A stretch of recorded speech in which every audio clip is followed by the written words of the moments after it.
It's 12 o'clock. It's taking stock. It's Friday, the 13th of October. Oh, John, scary. Oh. Do you know what? It's coming to Halloween. My kids love Halloween, but I think there's a guy who posted a joke on Twitter about 4 years ago, and he said, this Halloween, I'm going dressed to a party as my portfolio. That's the scariest thing I can show. And I thought, thing is, you could do that every year for the last 4 years or 2-3 years anyway. That's the way it is at the moment. Yes. Thanks for joining us, everyone. Taking stock. I want you to do two things. Download the Vox app. It's the best app out there. Once you start getting RNSs by notification, you won't look back. Also, if you could subscribe, like, and comment right there.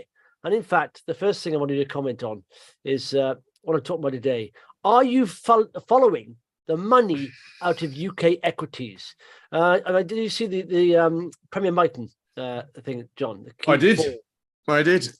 Yeah. Well, I'll put up there. Look. So these are Q4 results for the 3 months up until September the 30th from Premier Miton. This is a UK asset manager, 9.8 billion closing assets under management, and that's down from 10.5.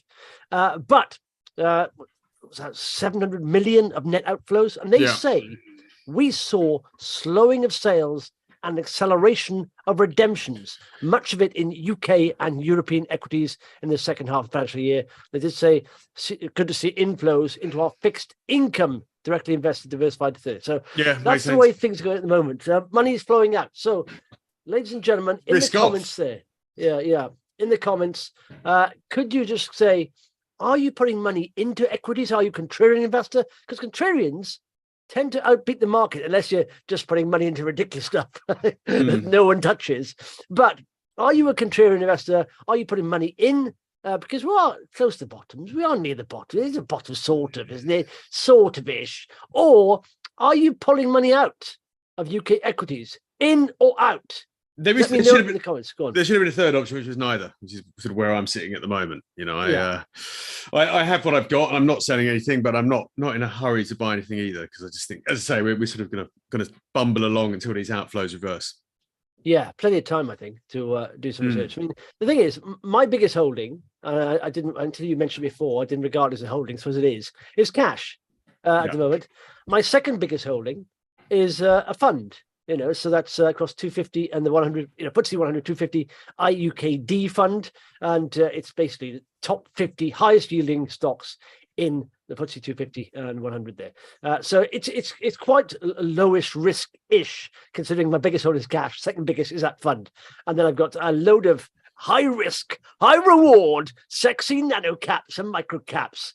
Anyway, in or out? Let me know. Super Mono, in, baby, in. In. Yeah. Well, do you know what? This is what I think about it. The redemptions largely are retail. Retail are late to the party, late to arrive to the party, and late to leave it as well. You know, so they have to, of course, when you get redemptions, they have to sell stocks. So it's a double-edged sword there. It's a vicious cycle, a vicious cycle. Vicious cycle or vicious circle? Vicious cycle. Well, I'm not sure about that, because there was one in these Premier Miton update. It said a single client undertook a reorganisation of their portfolios, which resulted in almost 500 million outflow. Yeah, but that could have been. That's not a retail client. Yeah, no, but that could have been another sort of fund or something, couldn't it? Or something who are also getting redemptions, who also suffer redemptions themselves. So I just think these are late to the party. This is AIM, by the way. Look at this. I just counted. There's about the last 20 trading sessions on AIM, the AIM all share. There's, I think, 14 down days or 15 down. Well, I mean, you say that there was another statement today from Ashmore, which is another big fund management group. I mean, their shares are down quite heavily. So PMI 6%. But they're saying that net outflows were at similar levels to the prior quarter, and that's pretty high, primarily reflecting continued institutional risk aversion. So, and I think they were seeing outflows in debt, but yeah, I think it's across the board. I wouldn't want to pin the blame squarely on retail. I think there's nervousness everywhere. Yeah, there is, but isn't that the time to buy? If you go back and look at the there's blood on the streets. Yeah. I mean, where are we at now on the old? Let's look at the old. Let me just put this up here. The fear greed index. Where are we on there? Here we are. Oh, we're at we're at fear at the moment. It was the other day, extreme fear. And I'm sure if you plot this against when it's been extreme fear, and you average, I mean, I'm not going to say go mental and go mad, because it's hard to time the bottom of the market. And you'll have some fake, bounces down, fake breaks up, and then bounce back down lower. It's happened a lot of times. But I think, what you talk about with anything, with investing, if you're looking at a company that's good value, then you sort of edge in a little bit. I mean, I go with the trend as well. Look at the charts. I mean, that's Premier Miton, dreadful downtrend. Like I said, most companies, we said we had the rally of end of last year. That's good. Look at that, right? We are coming up to that time in the market again now. This is, going back November, December, generally very good months in the market. Look at that. And we've gone from November 20, and it's only 2 months, but it was a rally in an otherwise downtrend. So, it crossed 200-day moving average. Let's get rid of the 50. I thought it was fairly obvious at that point that was, that was not going to last, that rally. Did you? How did you know that? Well, we can go back and have a listen, because I would have said it at the time. Okay. Bear with us, callers and listeners and viewers. We'll go back and look at that. But yeah, fake break and go like that. In fact, often you see that when you don't see sort of, normally a good bottom takes months to form. It doesn't happen like that, and shoot up with that and everything. But there we are. Look at that, Premier Miton, and I did hold Ashmore, and when it rallied, and I look at that. This chart there's Ashmore. This is emerging markets. Yeah, these are two companies worth keeping an eye on the chart, I believe, because when the market does turn, especially Premier Miton, it was a lot of small caps, mid caps, all that stuff, they'll rally very strongly, But like I said, they're down historically. These are really a measure across the markets, aren't they? And when you see these companies moving up, breaking trend, then you can pretty much guarantee the rest of the market is, because they are holding the market, or investors' monies and all that stuff, and they're investing in the market. Yeah. You had earlier in the week, you had Impax Asset Management. Yeah. That put out some pretty, fairly soft numbers. You've got Polar Capital, which was very, very popular. A lot of its tech funds were incredibly popular. Yeah. Polar Capital Technology Trust, in fact, was the one.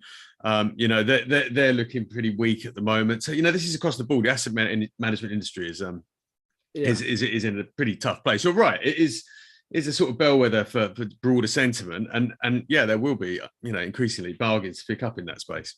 Well, let me ask you a question though. Right? If you're going to buy a house, when was the best time to buy a house? During a housing market crash like that now, or when they're rampantly rallying like crazy, and people are just putting stupid bids on houses without even looking at them? So it's like anything, any asset. If you're going to give a decent valuation to that asset, you say, even if it's a soft year for next year, now is a good time to buy this asset. Buy a house when you need to buy a house. Buy a house when you need to buy a house.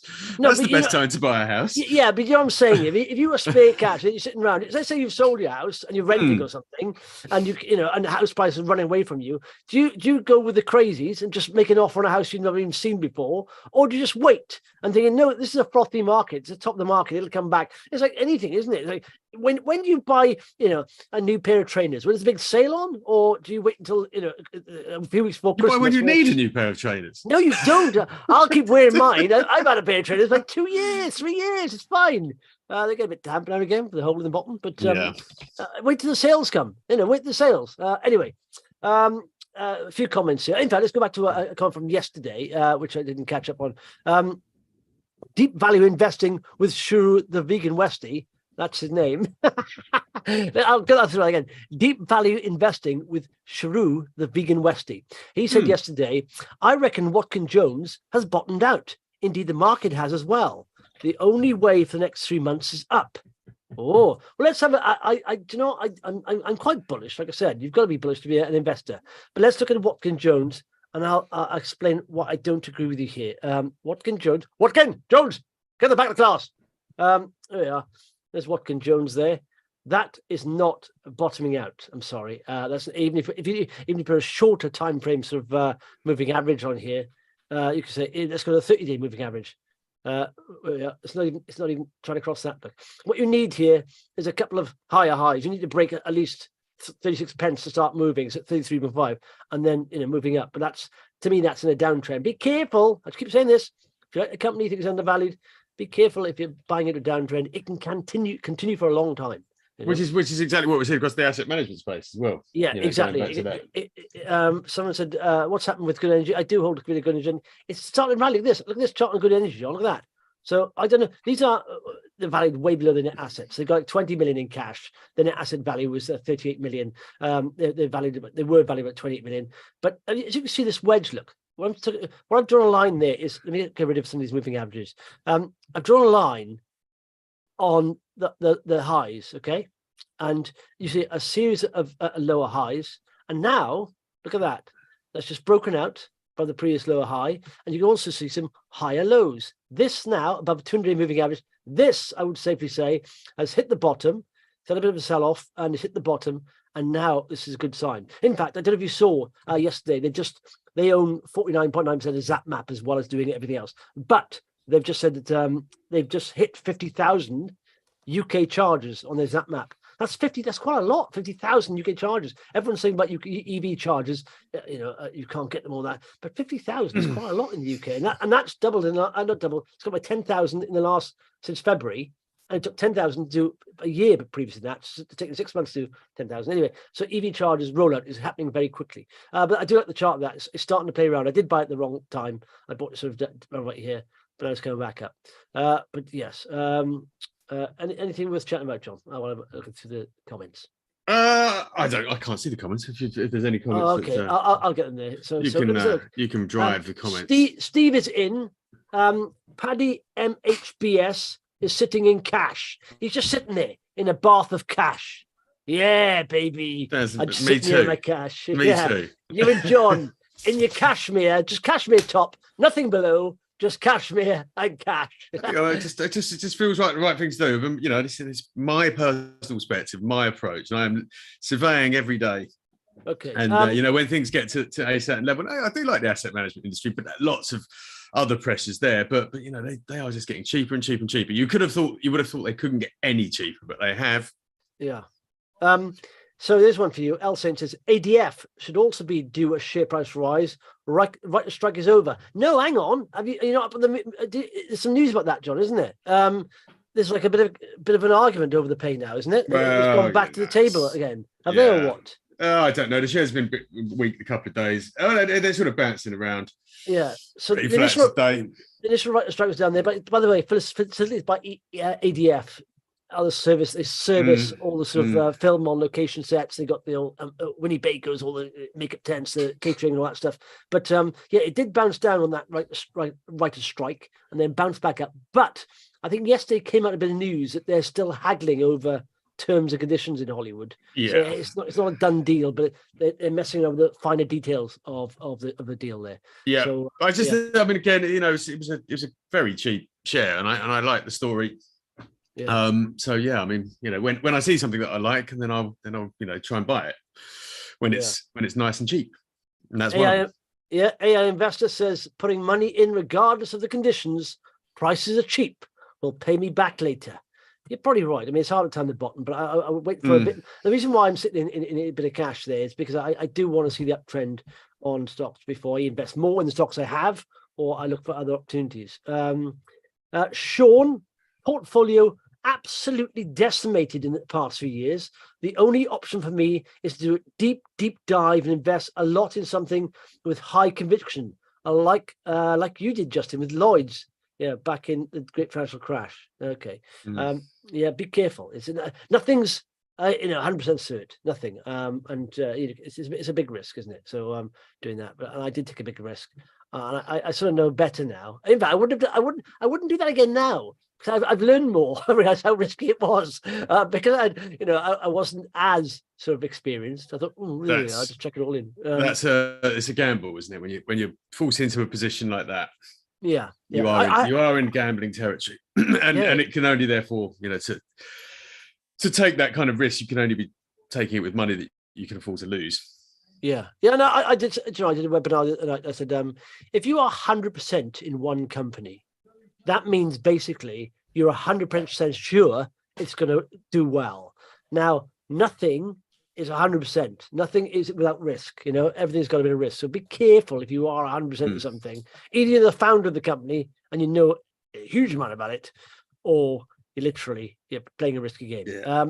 Anyway, most followed companies. I don't know what's going on with Halfords. There was no news yet. There was notice of interim results like yesterday, but Halfords has dropped. It's most followed here. I don't know why it's dropping. Is there any news about the government banning bikes? So take your car.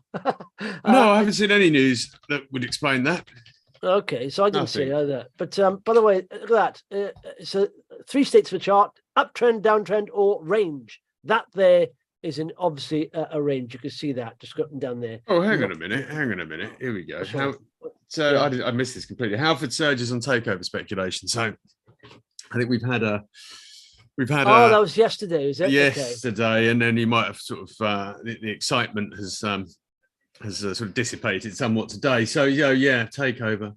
But even that hasn't got out of that range. That range is a big range, but 226. You can trade those things. Wait till it gets to sort of 170, 160, and it's probably in a range there. So but it's a trading range. That's what they call it, that really. But it's not in a trend really. Yeah. Okay. Let's KDNC Red Rock is most followed. What have you done on the front page content wise? Really quiet day today. It is, isn't it? Really quiet. Not a great deal of small company news out there. Lounges. This is a company I've had my eye on for a while since visiting. Yeah. One of them before I really knew that this was a listed company, and I just really liked it. I thought this is nice. This is a good format. So they've got a couple of 3 brands, one of which is newer, but Lounge, Cozy Club are their sort of main sort of bar restaurant brands, and then you've got Brightside, which is sort of roadside diners, which is a concept I also like. Having spent some time in motorway service stations recently. What for? Is that a hobby of yours or what? No, one has to stop at a motorway service station every now and then. It's a fairly dismal experience. So yeah. So I think so addressing that, I think it's quite a good idea. But yeah, I like this company. But it's in that travel leisure space that we know has been under pressure. Yeah. And so I haven't bought the shares because I just thought, no, it's the wrong time in sort of the economic cycle to do that. But the numbers out today are absolutely fantastic. It's trading update for 24 weeks to the 1st of October. And so how's motoring along? Well, look at that. I quite like that chart, by the way. I mean, you can see there's definite support level, right, at 180 odd, right? It's bounced up, come back down, bounce up. It's tried to get above that 200-day. When the 200-day is generally sloping down steeper, it's too early a bounce. It's come back down. Now you can see it's breaking above the 200-day moving average, and it's trying to break new highs here. Previous support there as well, £2. It's trying to break £2. It gets above that. You can see the 200-day moving average slowly creeping upwards, which is quite nice. Yeah. Yep. So it's a fairly big company already. It's got something like 250 outlets, but it reckons it's got room for 600 in the market. Okay. It's obviously doing something right because sales are rising. Like I said, not just on a sort of a new openings basis, but underlying sales are moving along quite nicely. Inflation, pressures are easing, and I mean the only worries you'd have about rollout stories like this, we've talked about it before, is they're often debt funded. Yeah. So they do have a fairly large amount of property debt, but it's actually well covered because profits are rising too. So I like the look of this one, and it's potentially on the hit list.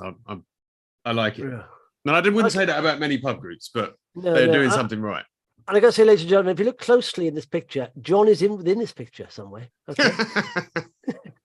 What's that game? Like a striking top spot. I can't. Where's Wally? Where's Wally? Where's Johnny? Where's Johnny? He's there somewhere. Ladies and gentlemen. Okay. And then there's the Rockfire. So basically, they've started re-drilling at Malloy. It's an old mine that they're sort of recommencing work at in Greece. Okay. And they're basically drilling to firm up their resource there from inferred to I can't remember what do you call it? Inferred to I know. Inferred to whatever the other thing is. Indicated. Indicated. Yeah. So yeah. I mean, there's something more interesting going on at Rockfire, which is this reverse takeover of the gold trading businesses in the Middle East. Yeah, I think the shares are they suspended still? No, they're not. Hang on. No, they can't be. 15th of September. Yes, they are. Yeah, They're they still are. suspended. They are, because that trading, if I remember rightly, that trading thing hasn't got a license yet, but they're reapplying for the license. So I think that's until, and it's regarded as a reverse takeover or something. I used to own Kooth. Super Mono said he's bought some Kooth there. I just had an alert on Kooth. For some reason. That's quite nice that now, because you can see there it is still above it. It's rallied strongly. They did a fundraise at £3, 10 million, a premium to their closing at 260, which was here. Very good sign. Of course, in the digital and mental health area, big contract in California. But like I said, I got it way too early. I don't know where I got around about here, I think. And I thought, they're going to need to raise money, and it's going to be at a discount. So I thought here it's going to go down here. In fact, they did it premium up here. Never limit your upside, limit your downside. Yeah. Yes. Anyway, they did, look at this, come back a bit, and I was waiting for them to roll down. But that's quite nice. But I need to sort of get it above that. But super very nice. Very nice company. Yeah, it is. Purchased some Kooth this morning and topped up a few Bioventix. Aim high. Bioventix, again, a very nice company. You can't really go wrong with it. I mean, that's been a stellar performer over the years. I don't know how much bigger Bioventix can get, but it is a cracking company. Where's okay? Is that Bioventix? Yeah. Yeah, it's what is it? Monoclonal sheep antibodies that are used in various parts of the life science industry. And it's all done out.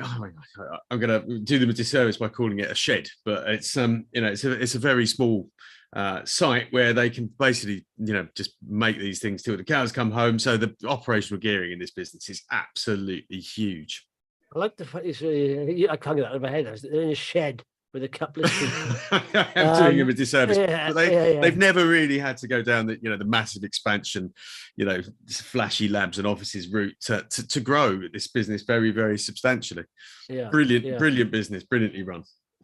It's been interesting to see where this goes. I think it'll probably go up, but it's come down. You can see that it's had a big drop off, a big rally, a big rise from, when was this, back 2016. It's come from like £5 up to £40. Wow. And when you get that, you have some congestion. It may need to enter a trading range for a while, I think, but who knows? We'll keep an eye on that. But do you know what's ridiculous today, right? Some of the risers here, right? The risers today on the front page, Red Rock Resources, right? It's rising 54%, obviously from an oversold position. It's a technical bounce probably. But what they've done, right, news-wise, this is what's made them rise. Lithium samples, Zimbabwe, right? They've done 3 samples of 2 kilograms, 3 samples, and somehow they got 4 samples back on results. So how have they got 4 sample results back from 3 samples? They say potentially that's you could get more early stage than that. It's in Zimbabwe, which is questionable jurisdiction, but never mind. 2K is on, but it's rising. And another thing is ridiculous. First 2 ridiculous. These are rising on this. Where was it? TomCo raised 100 grand. 100 grand. I'm assuming that the liquidity is virtually nil in these shares then. How long will that last? That's like a CEO's a couple of months pay for CEO, isn't it? Or if they got but how long will 100? You realise when you get companies raising 100 grand, there's problems with the equity markets. That's desperate, isn't it? You'd think a single shareholder could put that in. Yeah. Is any reason why QED is rising it? Quadrise. I don't think there's direct change. No, there's not. Which has been around. Do you know what, John? I read about QED, a Quadrise, first in the Investors Chronicle when you were there, and I remember being on Turkey on holidays, thinking, "Shall I get into this? This sounds very good." Shipping fuel, isn't it? Yeah, shipping fuel, sort of clean, sort of. Yeah. And I thought, "Shall I get into this?" And I remember it being like I said, it was about up here. It was about back in it's probably around 35 pence. I'll wait, and it came down. I'm glad I never got in because it's literally, where is it now? Where now? It's literally below a penny. I remember discussing this at the time. It was one of the. I know a friend of mine, a friend's father, my son's friend's father, his father has put all his pension money into it. All his pension money. I thought, really? Why have you done that? And it's a questionable technology. It's early stage technology. It may be amazing, but whenever you go with early stage technology, it's very high risk. I think there should be lessons taught at school about risk and reward in stocks and shares, just basics. For sure, there absolutely should. I mean, stock market investing should 100% be taught in schools. Investing or pensions. I'm not sure that but it's taught in any meaningful way at all at the moment. Yeah. Unless you have there's the odd enthusiastic teacher here and there, but that's about it. Yeah, I do remember discussing Quadrise, and I remember, it was a tricky one. When you're editing the magazine, you've got to trust your writers, and you've got to trust them to have done their research, done their homework, and so I rarely overruled anything that anyone wrote as an idea, but because you can't, because what do I know that they don't? Yeah, but it's not about that. You understand what appeals to investors sometimes is that the hype potential of a company, rather than the balance sheet and cash flow statements, which is very important, and like I said, there's plenty of ramp stocks out there, but if you look at their balance sheet and cash, they're in real problems. But it's not that. People want the promise of becoming rich. Exciting technologies. So they jump onto this fantasy story that could be huge, could be massive, next big thing. Every big shipping container in the world is going to use their stuff. And you think, hang on a second. So that's in their head. And literally, they won't look at the balance sheet or the fact, or how much money they're losing. And they had a big deal with Maersk, I think, was what got everyone very excited. People love big shipping container. And what I will say, whilst I never overruled, I would certainly debate certain ideas, very, very strongly. I'll give this was one of them. Yeah, I'll give you two examples, right? For example, Versarien. I invested in Versarien on the hope hype potential of graphene, right? And it was starting to become real, basically. And look at the chart of Versarien. This is what's called, and if you go to Wikipedia, just look at the hype cycle, right, on any chart, and it's a real thing. So if you get in very early, and you're talking sub 10 million, 20 million market cap companies, nano caps, and it's a very hot industry around, and it's talked about the next big future thing. If you get in the right stage and they've got some cash, okay, you can do that 10 bag. This whole situation was mental. But with Versarien, it was horrendous. I mean, no, I'm not being funny. So again, this was a company we wrote about quite a lot in the Investors Chronicle, and we actually suggested selling it. I would probably imagine quite near the top.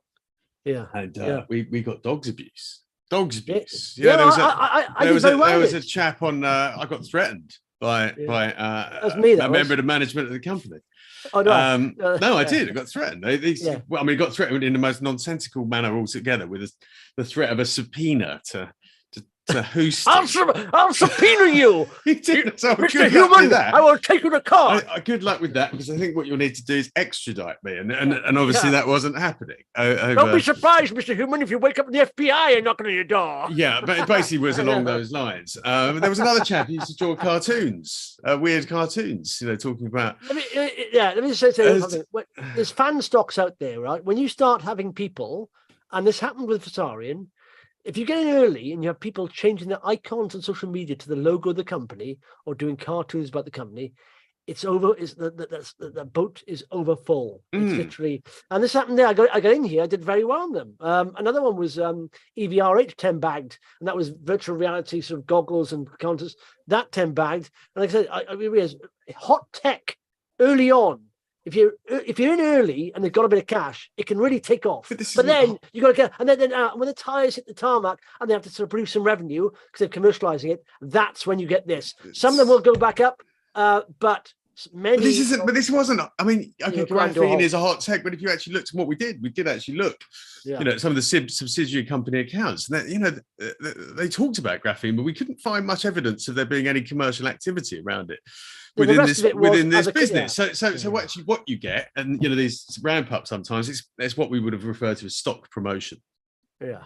So you've got some people who are punting it hard, and I think I was part of that though. I honestly maybe you were. It was going to take off, and another one was and I really believed in the tech. It was Bidstack, whereas now as a niche operator, technology is very expensive to do, and it's not a big market. At the time it was. I was just okay, but I got that once the hype cycle kicked in again. Let's show there were people obsessed with Bidstack and their logos as Bidstack and all that stuff. Now, if you look at this, I literally got in here and it did like 5-6 times its money. And then, like I said, the broker forecast was like for 3.6 or either 3.6 or 5.6 million for the first year they listed it. Within 6 months, I thought that's amazing. They came out with 36 grand. I thought, what? Yeah, I remember you saying. And not only that, they've missed the broker forecast about 4 times on a trot. There's something wrong here. How can the brokers be so widely off from what the companies had said they would be doing, and they're not doing it. So, but there's, anyway, there's a careful. pattern. There's a pattern, you see with these heavily promoted stocks that some investors, get rather carried away with. And there was also, the whole sort of fear of missing out. So you see some big gain, and everyone wants a bit of that big gain. And it's sort of, you've just got to train yourself to sort of spot the signs. You can make a lot of money, but you've got to make sure you get out at the right time. You've got to get the and you've got to make sure that there's liquidity to get out. And this is often what's happening. There's people behind the scenes who are, using the retail market as that exit liquidity. Yeah. In fact, look at this. The hype cycle, and this is literally what's new in the hype cycle, and it's worth reading about this. And this is the way it goes. You see, you catch in early on things, but then it'll fall off a cliff, And if you're not out by this time, you're in trouble. So liquidity dries up, and then if you're lucky and they gain traction commercially, it'll go back up this way, but in a smoother, more consistent way. But a lot of them, when the tires hit the tarmac here on commercialization, they go flat. And they grind to a halt. Something. So I mean, I like what established quality companies, trading at attractive valuations, but within sort of the what's called it ratio, but new technologies, you can see companies that are hitting that inflection point and coming through it properly with a commercial strategy and starting to deliver commercially. There's quite a few companies like that. Kooth, for example, is one of them. Quadrise, for example, are they generating any revenue yet? And I don't know if they are they? I can't see their financial. This is their final results. No revenue at all. So it's been years now. It's got to be nearly a decade since this technology's been branded, and they're not generating. So to me, that's one where the high. If you're not in early enough and you're on the back end of the hype, you may not know it. You may think it's going to take off again, but you'll be sitting there for a long time. So that's why almost you use charts and things like that and think, okay, look at that. Even on Bidstack, for example, if you use the 200-day moving average, you've got out by like 20 pence. Where is it now? It's not even. It's 0.2 of a pence. Wow. So so there we are. Okay, so that's why charts are good. Sometimes you just look at the trend and think it's not working out. The trend's not good. So Quadrise is a riser though today. It's a lot of questionable companies there today rising. Fallers. This is very interesting, right? Yesterday I was on Instagram and just flicking through reels on Instagram, and because of the things I follow on there, I get a lot of financial stuff is served to me, and within about 3 minutes. I had 3 people saying, if you bought a product by St. James Place in the last 6 months, you maybe due back some money. I thought, what? And it turns out, if you look at this thing here, was it by one of the fallers? St. James, this is from City AM, by the way, set for fees overhaul after pressure from regulators. Wow. And it's been a long time coming. Yeah, I don't know about this. So they're basically charging people too much, are they? For their management or what? That's my understanding. That's my understanding. So you've got some new regulation that's come in this year, the consumer duty regulation, which is basically making sure that money invested on behalf of clients gives them the best outcome. This is something that Fintel that we often talk about has been really helping the industry get to grips with. But St. James's Place. It's the biggest, largest wealth management. It's huge. It's a £4.5 billion company. It's, it was double the size of that. If you look at the chart, the shares have come off enormously. Yeah. Well, and I guess you sort of go back to that that point about asset management and flows as well. So they've been hit by that, but there was certainly some issues that hang around this group. It's underperforming funds. It has its own badge funds, which have been underperforming quite substantially. A very odd fee structure, particularly if you want to move your money away from it. Yeah. I know a couple of people who are doing it at the moment. It's proving extremely difficult for them to move their money and expensive. So, that's. I mean, there were people there was been some very well researched criticisms of St. James's Place's approach in some very very prestigious trade mags over the years. All you have to do is look it up. But yeah, I don't know. It feels like a reckoning that's been coming for a while. Yeah, and the thing is, these things tend to happen at the worst times to the company, because if everyone's making money up here, right? If the markets are up and everyone's making money, people don't look at the fees so much. They're just making money. They look at their portfolios go up, it's fine, whatever. But when you starting to struggle, think, why am I losing so much money there? People start a deep dive on the costs and then all of a sudden, they're overcharging maybe, whatever. And that's like I said, when the market falls out something, sometimes it almost falls. The acceleration gathers pace because you get all these things come out the woodwork, and so you not only get a bad environment, the market, the global sell-off, but you also get these bad news coming out on top of bad news, and so it accelerates it's going to exponential fall there. Yeah, I mean, it could really substantially affect their profit profile. Yeah. Okay. As far as in Turkey, it's one of the most read. Pin over well. They say, look at this. The wording on these is alien to me almost. The Aladdin Middle East, the pin over one operator, has advised that the resumption of testing operations in the Gurmik-Hoya sequence, utilizing larger and more powerful 7-inch perforating guns. 7-inch perforating guns capable of fully penetrating the well. That's going to be happening soon anyway. So it's running on expectations of that. I don't know if it's running, but UK Oil and Gas for a long time has also been one of the stocks that people loved. And look at that. It's, I've seen people ramping that for a long time. In fact, once you get a rise at that, you find people think, oh, there we go. But then it's not really, performed as expected. Like I said, it's really gone down and down. Yeah. Anything else? The other rise that caught my eye, I don't know if it's actually, I think you can see Avon Protection. Where is that? Number 6.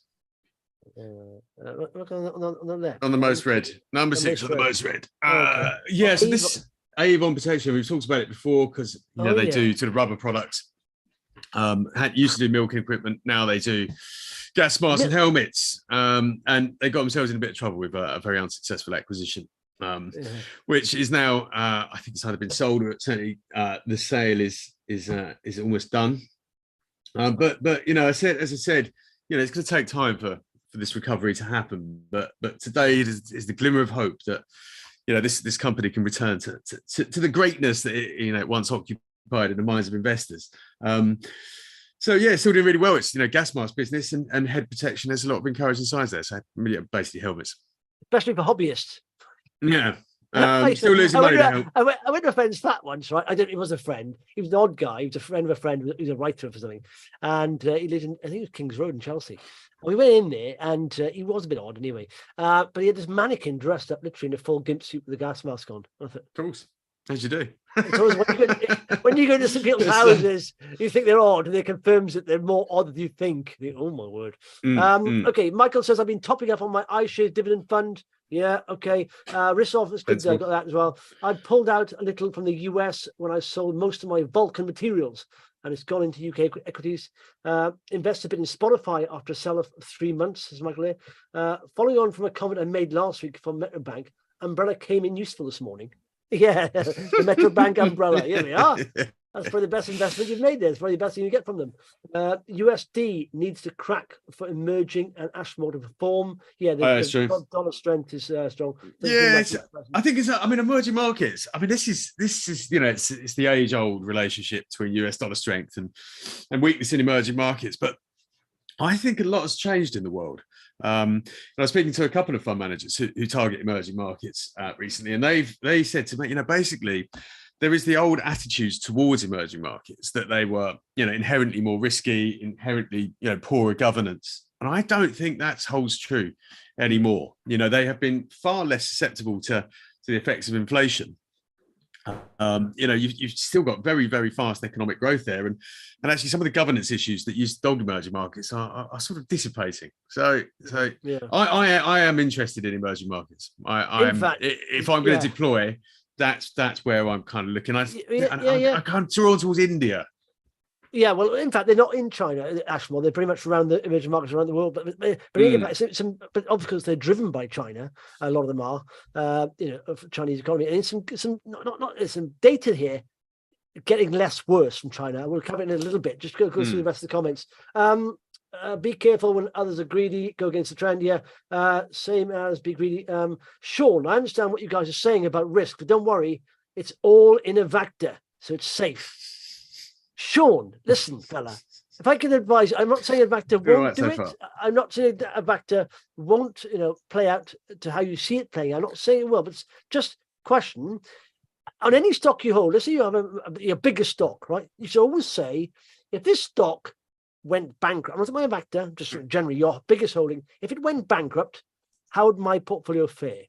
Just think of that, because it on any stock it can happen.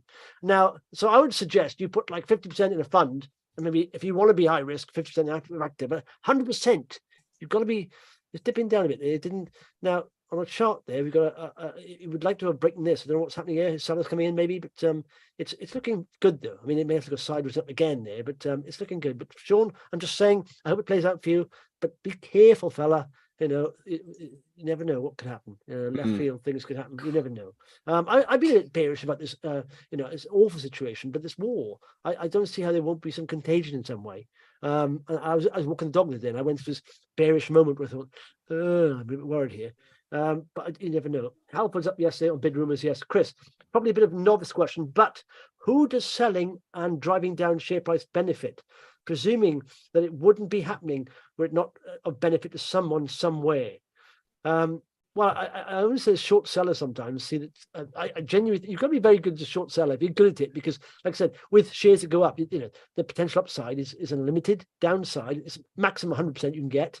Usually nowhere near as good as that. So the good short sellers are well rehearsed. Some of them, though, these days, capitalize on worry and fears in the market. And there's, for example, a good example was Atlantic Lithium recently. Their big shareholder, one of the biggest shareholders, was a short selling note on them. And it's rubbish short selling note, but it did dip the price for a little bit. So yeah, people are holding going short. It can be for two reasons, but some short sellers genuinely think a company's overvalued, don't they? And so they'll go short it. So yeah, well, you've got to have a buyer for when you've got a seller. There's always somebody on the other side of a trade. So yeah, the value is not necessarily always crystallized immediately. If I buy a share in something for £1 a day and wait 2 years and then it's £2, I'm the one that's done well from the selling, ultimately. Yeah. But yeah, I mean, in a sense, the money just it's evaporating. That's what it's doing. Yeah. The value is evaporating. Yeah. Gregory says, I'm either a bit mad or others can't see the potential of Oxford Biodynamics. I know what you're saying, but think of worst case scenarios there. Now, having a test that sort of plays out and actually commercializing it can take a long time. It can, and have they got enough money to get there? And looking at their cash burn history. Will they need to raise money in the future? I mean, that may be a stumbling block for them somewhere. I'm not saying they won't do it because they'll raise money, but maybe that's what people are worried about. Or there may be others in the market doing it. It's loads of different potholes you may not see, So even though it may be a no-brainer to you, nothing's a no-brainer. Honestly, the investment that's why you should have 100% in one company. Nothing's without risk. So let's have a look at what's the chart like in Oxford Biodynamics. But it's a great product. Well, it's just bounced, isn't it? I mean, it is a great product. There is definitely masses of potential there. As I said, I'm just waiting to see forecasts. I can't get them out of the system that I use, but there must be some forecasts in the market. Listen, so I'll give you an example of Polarean, right? Polarian's got one of the best techs in the world for looking at lungs and gas exchange. It can pick up long COVID. Nothing else can. No other tech in the market can do that, right? It was 100 peer-reviewed papers on Polarean. Oxford University are using it. All the biggest universities are using it. Let's look at the chart of Polarean, okay? I understand it's a more capital-intensive model they have there, but literally that went to £1.10, and where is it now? I still believe sooner or later it could do very, very well. But am I jumping in here? No, I'm not, because it's not an uptrend. They've got sort of worries about funding as well. So you can get this, commercialization, execution risk, where the technology could be good, but actually commercializing it, and you've got, an industry there needing to adopt it. Takes a long time sometimes. That costs money and time, and all of a sudden, if they need to raise money, you get selling coming in. So be careful there. It's a huge potential, but the commercial. What are you saying? Oxford Biodynamics. Yeah. Want to be the right company? Yes, I am. Biggest shareholder is a fund called Volpes Life Sciences. Okay. And Volpes Life Sciences. I thought I recognised that name. They, I think, are also the biggest shareholders in Scancell and Proteome Sciences. Okay. So I'm going to do a little bit digging. Is someone trying to break into your house, John? I told you there's doing some work on the outside. I think it's a burglar there. Yeah. This is okay. They're good. They're a good outfit. I said that's a good sign. Gregory said, it's easy, this share game. Why complicate it? Just buy low, sell high. Because if you buy low, you can do lower. Hence why we bang about trends all the time. James on Upland Resources, SP looking exciting with some big buys coming into what should be a news-rich period. Okay, India. My Jupiter fund, India, has performed beautifully since COVID. I know companies change names to get over past disaster, but which plonker chose Mobico to replace National Express? I know. Mobico's does seem like a bit of a really small operation in the sub-macro sector, didn't it? Yeah, you remember that? My favourite ever had to have been Royal Mail. It does, I know. It's spot on. Yeah. So it sounds like a place where you get a dodgy unlocked iPhone. Mobico, it does. It's literally one of those places. Yeah, it's ridiculous. So Upland quickly on the chart here. Upland Resources, share screen. Yeah, no, look at that. It's broken out previous high. That's a nice looking thing there. So it's a nice chart. It's nice to see it's continued up. That's quite good. And quickly on where's the news here? Is it a bit of news here? So look at this. Let me share this with you. A surge in natural gas prices and uptick in US core inflation are two signals that could prompt the Bank of England into another rate hike before the end of the year. Have they said they're pausing for good or not? They didn't. With the Fed, they did say they may have to raise again. Yeah, there's inflation is proving a little bit stickier than everyone thought out there. Okay. Look at this, though. China's narrowing trade slump boosts recovery prospects, but challenges persist. So they did have outbound shipments that declined by 6.2% from a year ago, following a drop of 8.8%. So not as bad as August, maybe slowing down. But there's increasing evidence that the cyclical upturn in global electronics sector is driving a bottoming out of the global trade in China's trade data is the latest sign. So you can see there, the bottom was here, went up and down. And in fact, look at this, though. So he did say it's looking rosier, basically. This gives reason for optimism about a rosier trade picture in 2024. But look at this. Chinese shipments to Russia rose 21%. So those two are doing a dirty deal. There we are. No one else will trade with them. But, yeah, which a lot of, China is still, a massively important part of the global supply chain. But, the reason I'm interested in places like India and Vietnam is because a lot of high-tech manufacturing is moving, being supplemented, not necessarily moving. Let's have a look at Spotify, because someone said they just bought some Spotify. That's not a bad chart. That's the break there. You can see nice looking chart there. You can see it. This is a good looking chart to look at recovery. Look down here, breaking down. Let's buy here. It's in a rally. Oh no, it's going down. It's going down.